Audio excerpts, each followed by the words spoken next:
What was any? Yeah. Oh, you have a. And we were talking back and forth and back and forth. When you become born again, do you have the old nature and the new nature that battle each other? Or do you, in fact, no longer have the old nature before you were born again, and now you have a new nature? Which one is it? Yeah, I think, first of all, I would go to 2 Peter chapter 1 and look at this verse where it says, seeing that his divine power has granted us everything pertaining to life and godliness through the true knowledge, who called us by his own glory. By these he has granted to us his precious promise, so that you become partakers of the divine nature. So you now are sharing in the divine nature. I think that the danger that we have is to make us the flesh as ultimate as the spirit, and I think that's a mistake. So I think your deepest identity in nature is that of being a child of God, that you're a saint who occasionally sins rather than a dirty, rotten sinner, because that's worm theology. But I do see, so I'd rather not say the old nature and the new nature so much as I have a new nature, which is in the image of God right here. But the other is a false self where it's a result of the fact that the memories and experiences were not eradicated. See, he didn't erase the tapes. So when you came to faith, you still have those false scripts, and they're there. And many of you heard a curse. How come you can't be like your brother? Or you're just never going to amount to anything. Or you're just stupid, aren't you? And it's astonishing how those hurts are there. And those are scripts and lies that were not erased when you became a new believer. So now your choice is to walk in the power of the Spirit out of your new nature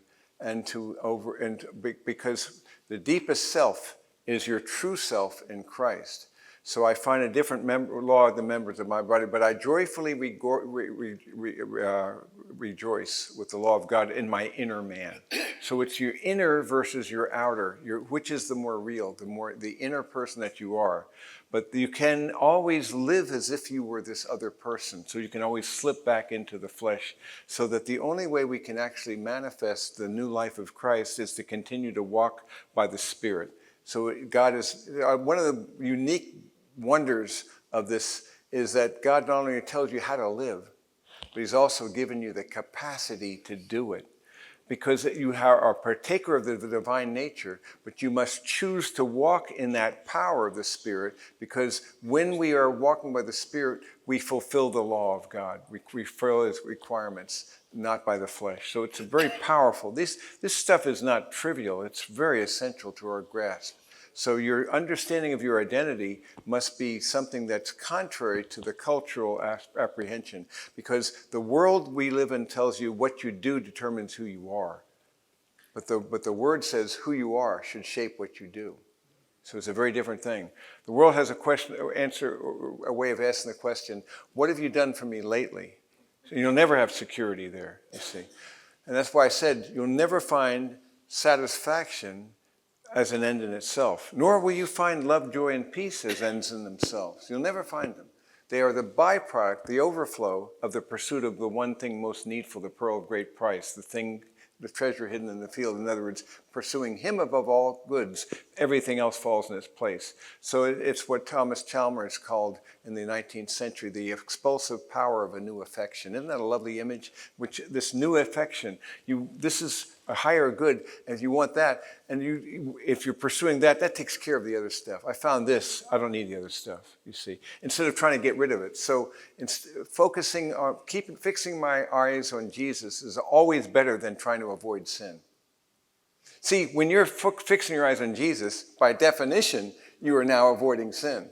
But to try to avoid sin is dumb, because now you're focusing on what you don't want.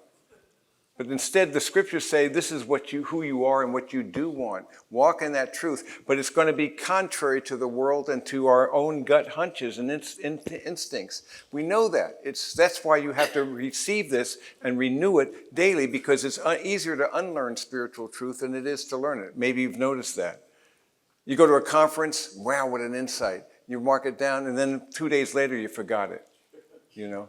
And you remember it was meaningful then, but you have to have fresh bread, always new reinforcement, because this has a natural gravity. It'll erode, and unless you're reinforcing it, you'll diminish. So choosing to walk by the Spirit, to set my mind on the things above, all those are day by day choices.